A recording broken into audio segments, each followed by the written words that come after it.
I don't know how many of you were victims when you were trying to be a bad boy. They were training you to be bad, and you are hanging out with bad people, and you don't know that what is obtainable. So when they are smoking Igbo, they are looking. They can see Oneke. You know, in my place they call them Oneke. They have different names. Ekelebe. So you don't even know the name of police. Come on, are you hearing what I'm saying? He knows Ekelebe. Spiritual Ekelebe. Spiritual wickedness in high places.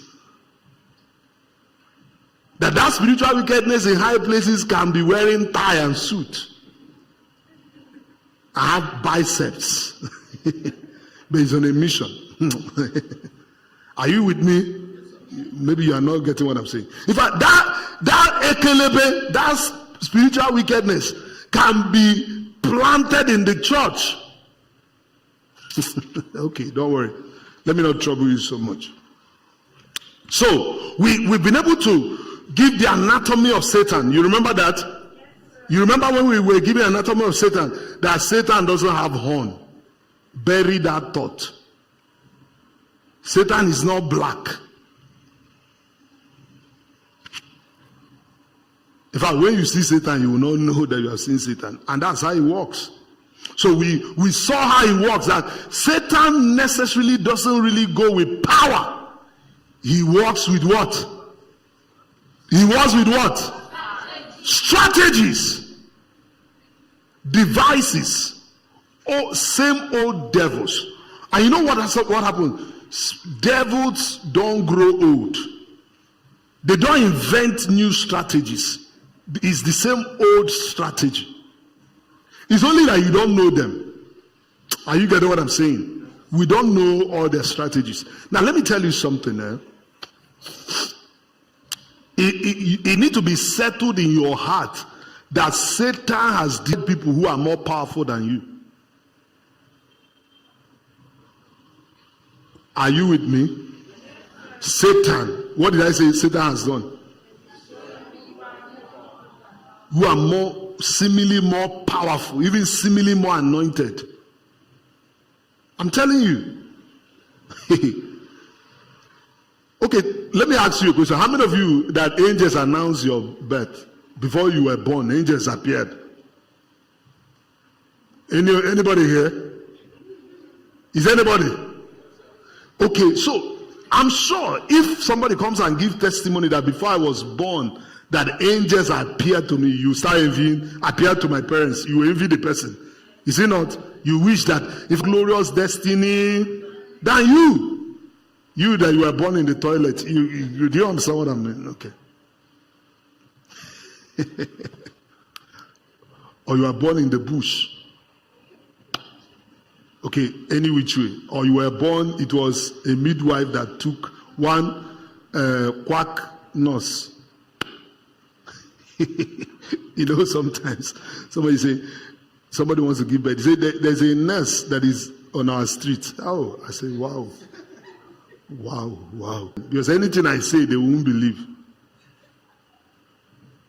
Nurse by your, I say, it's only mercy that child and even the woman saw, because if there is complication, they are gone. Are you with me?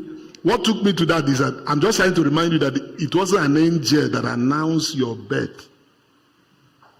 Samson, angel came how many times? How many times? How many times the angel came? How many times? Twice. To announce. In fact, came the first time they needed a confirmation, the angel came again. And the angel now went with the sacrifice. That would have made us to arrive at the conclusion that touchable by Satan. Is it not? But how did he end? 2 eyes. What? You see, because Samson started playing into the hand of Satan, thinking that in fact, sometimes Samson will go and sleep with a harlot. and wake up and just carry gate and climb hill. Okay, so bearing that in mind, now, and we also looked at the righteous, the prudent man. How many of you remember that? That the prudent man is instructable. Do you remember that? There were several things that we talked about the prudent man. Something that makes the prudent man a wise.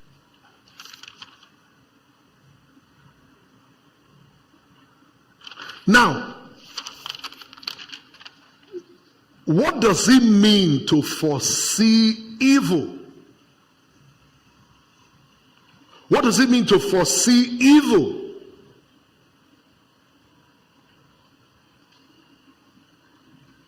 Foreseeing evil means the ability to recognize danger.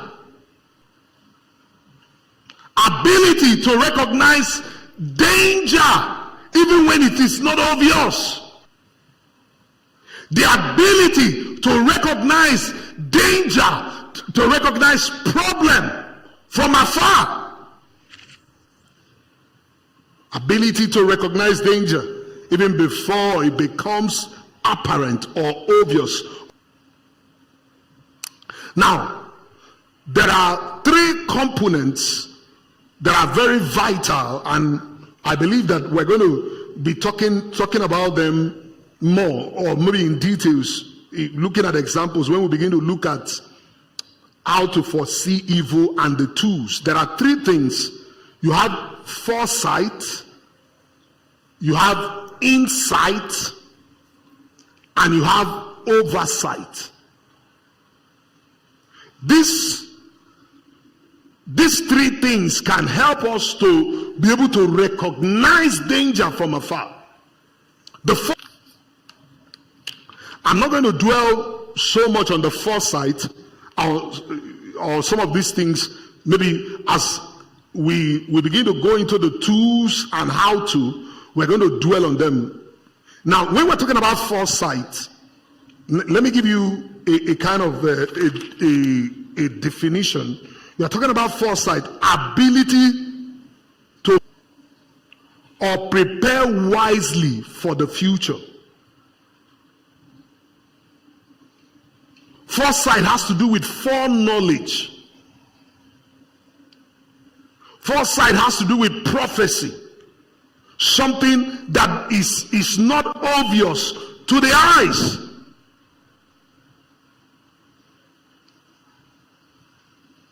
So if we're going to be able to foresee evil, it is important to have what? I want to hear, it's important to have what? Sight. You can discern, you can foresee, you can know. There is something that we call the knowing of revelation. You just know. You leave this place. There's a knowing in your spirit. There's a knowing that you need to be at a particular place at a particular time. And sometimes, and if not all the time, the reason why you should be there, you don't know, but you just know that this is where I should be.